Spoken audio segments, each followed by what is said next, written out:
현대 우주에서 가장 밝고 가장 파괴적인 대변동 중 하나라면 초신성 폭발이 아닐까요? 저희 채널을 시청해주시는 여러분 안녕하세요. 오늘은 장황한 서론은 빼겠습니다. 이번 영상에서는 과학자들이 아는 초신성 폭발 중에서 특히 재미있다고 생각하는 것들을 선정해서 소개해드리도록 하겠습니다. 흥미가 가시나요? 그럼 시작할게요.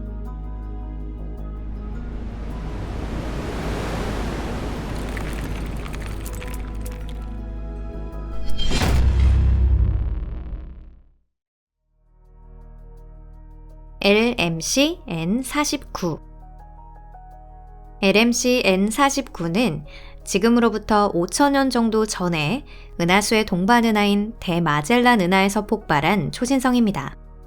지구에서는 약 16만 광년이나 떨어진 곳에 있기 때문에 안타깝게도 지구에서는 보이지 않았는데요.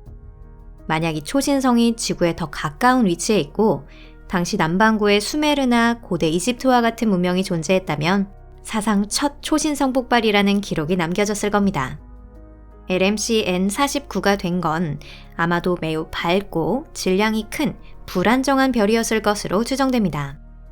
과학자들의 계산에 따르면 폭발했을 때 방출된 에너지는 이런 대변동으로 통상 방출되는 에너지의 2배에 달한다고 하는데요. 현재의 LMC N49는 이른바 마그네타라고 불리는 강한 자기장을 가진 중성자별로 주위가 가스 구름에 뒤덮여 있습니다. 작은 은하 중에서도 유난히 밝게 빛나는 초신성 잔해입니다. 이미지로 보면 마치 우주의 벨벳 위에 불꽃으로 된 혀가 2개 달린 모습을 하고 있어서 무척 신비로워 보입니다. G1.9 플러스 0.3 초신성 폭발은 극히 드문 현상인데요. 그것을 분명히 보여주는 것이 G1.9 플러스 0.3입니다. 이 초신성 폭발은 은하계에서 발생한 이런 종류의 이벤트 중 현 시점에서 마지막으로 일어난 것입니다. 이 초신성이 폭발한 것은 1899년경의 일인데요. 상상해보세요. 20세기는 과학기술의 극적인 진보와 사회 정치적인 대변동과 함께한 시대입니다. 그리고 지금 21세기도 20년이 훨씬 지났지만 은하계에 존재하는 수천억 개의 별들 중에서 이 기간에 초신성이 된 것은 하나도 없습니다. 우주는 우리를 보고 웃고 있는 것이 아닌가? 과학자들은 가끔 그런 생각을 할 때가 있는데요. G1.9 플러스 0.3도 그 증거 중 하나입니다. 이 초신성 폭발이 있었던 건 19세기에서 20세기의 경계선 시기의 일이지만 우리는 그것을 깨닫지도 못했습니다. 사실 이 초신성은 은하계 중앙 부근에 위치해 농밀한 가스와 먼지 구름에 숨겨져 있는데요. 비록 당시의 기술이라도 방대한 양의 귀중한 정보를 얻을 수 있었을 겁니다. 말할 것도 없이 우리의 기술은 지난 123년간 비약적으로 향상되었습니다. 그리고 그 기술은 다른 은하에는 관측하기 어려운 초신성을 조사하기 위해 이용되고 있죠. 이 초신성은 다른 초신성 잔해와 마찬가지로 가스와 먼지 구름으로 뒤덮인 중성자별이나 블랙홀처럼 보입니다. 재밌게도 이 구름은 초속 1만 5천 km라는 엄청난 속도로 계속 퍼지고 있고요. 현 시점에서 구름은 2.5광년을 넘는 크기로 확대되고 있습니다. 최근 폭발한 초신성 잔해 기준으로는 보편적인 확대 속도일지도 모르지만 지구 근방에서 비슷한 천체가 하나 더 확인되지 않는 한 이 가설은 긍정할 수도 부정할 수도 없을 겁니다. 고물자리 A 고물자리 A는 X선 영역에서 가장 밝은 천체 중 하나입니다. 이는 아주 강력한 방사선을 내뿜는 그야말로 은하판 체르노빌이라고도 할 수 있는 존재인데요. 여러분도 아시다시피 태양으로부터 7,000광년 거리에 있는 이 방사선 구역은 초신성의 잔해입니다. 고물자리 A의 가스 구름에는 RxJ0822-4300이라는 천체도 있는데요. 사실 이것은 중성자별로 초신성 폭발 뒤에 남겨진 심지입니다. 이 천체와 주변 항성들의 속도를 비교했더니 적어도 측정에 성공한 천체들 중에서는 월등한 속도로 이동하고 있다는 것으로 나타났어요. 이 별이 초신성 폭발 지점에서 멀어지는 속도는 초속 1300km로 추정되고 있습니다. 왜 중성자별이 이 정도 속도에 도달하는지 그 이유는 알 수 없는데요. 폭발 특유의 성질일까요? 또한 이 별이 폭발한 것은 약 5,000년 전의 일로 시간이 지남에 따라 가속도도 떨어질 것이라는 점도 염두에 둘 필요가 있습니다. 시작은 어느 정도의 속도였을까요?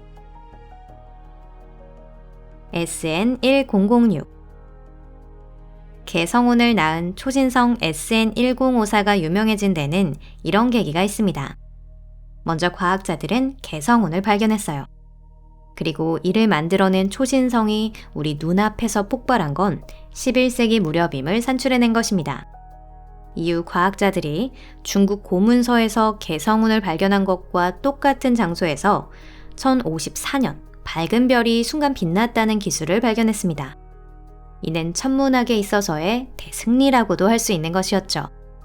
이 빛나는 성공 뒤편으로 조용한 다른 초신성이 있었습니다. SN1054에서 거슬러 올라가 48년 전에 폭발한 SN1006인데요. 게다가 이 초신성은 SN1054보다 더 밝고 당시 문헌에도 잘 기록되어 있었습니다. SN1054를 깨달은 것은 중국인 뿐이었지만 SN1006은 스위스, 이집트, 그리고 중국 등 유라시아 대륙 각지의 문헌에 기록되어 있었습니다. 아랍 천문학자들은 이 천체가 금성보다 더 밝게 빛났다고 밝혔는데요. 유럽의 수도사들은 이 별은 밝기가 변할 뿐만 아니라 외형의 크기도 변화되어 팽창하거나 수축하거나 때로는 완전히 소멸한다고 밝혔습니다. SN1006의 폭발은 이리자리에서 발생했습니다. 이 대변동 이후 1000년이 지나면서 폭발로 방출된 가스의 확산 속도는 상당히 떨어졌지만 그래도 초속 9,000km라는 경이로운 속도로 확산되고 있습니다. 폭발은 상상을 초월할 정도의 위력이었을 겁니다. 티코 브라헤의 초신성. 우주에 관한 인류의 지식을 성장시킨 초신성이 하나 더 있습니다. 그것은 1572년에 카시오페아 자리에서 발생한 SN1572. 앞서 소개한 히로인과 마찬가지로 이 초신성은 한반도에서 영국에 이르기까지 유라시아 대륙 전역에서 관측되었습니다. 유럽과 아랍, 극동의 연대기에는 이 놀라운 별에 대한 상세한 기술이 남아있는데요. 이 초신성 이름의 유래가 된 것은 덴마크의 저명한 천문학자 티코 브라헤입니다. 하지만 그는 이 초신성을 알아차린 유럽 최초의 인물도 아니었고 그 모습을 자세히 적은 최초의 인물도 아니었습니다. 하지만 그는 전 세계의 어떤 학자보다도 훨씬 자세하게 이 별을 연구한 것입니다. 특히 그는 이 천체의 시차 측정에 성공했습니다. 당시의 관측 방법으로는 토성이 태양이나 지구에서 가장 먼 행성이라고 되어 있었는데 그는 간단한 계산을 통해 이 초신성이 달이나 토성보다 훨씬 멀리 있다는 것을 발견했습니다. 이렇게 해서 인류는 우주가 얼마나 광대한지, 별들이 얼마나 멀리 있는지를 처음으로 인식하게 된 것입니다. 천문학을 한 걸음 나아가게 한 훌륭한 발견은 하나 더 있습니다. 동시대의 영국 과학자 토마스 디거스와 존 디 두 명이 같은 초신성에서 발견한 것인데요. 그들은 티코 브라의 데이터와 자체 측정 데이터를 사용해서 항성은 천구 위에 있다는 지난 1000년간의 이미지를 뒤집고 항성은 우주 전체에 퍼져 있을 것이라 추측했습니다.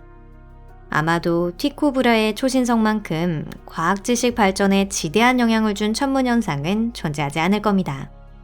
게다가 초신성의 기준에 비추어 볼 때 뛰어난 것은 아무것도 없죠. 과학자들은 이 천체가 근접 연성계에서 백색괴성이 폭발한 결과임을 발견했습니다. 이는 질량이 크고 밝은 단독별이 수명을 다했을 때 폭발하는 경우와 마찬가지로 초신성 폭발이 발생하는 메커니즘 중 하나인 것으로 알려져 있습니다. 또한 연성을 이루는 또 다른 항성도 발견되었는데요. 태양을 닮은 그 별은 폭발에 의해 형성된 구름에 쌓여 있습니다. 자, 오늘 영상은 여기까지입니다. 여러분 끝까지 시청해주셔서 감사합니다. 이 영상이 마음에 드셨다면 좋겠네요. 채널 구독 버튼과 좋아요 버튼도 꼭 눌러주세요. 그리고 영상을 SNS에서 공유하는 것도 잊지 마세요. 저희 채널의 발전뿐만 아니라 우주를 더 많은 분들이 아실 수 있도록 도와주세요. 항상 저희 채널을 응원해 주셔서 감사합니다. 그럼 잠시 동안 작별이에요. 다음 영상에서 뵙겠습니다. 안녕히 계세요.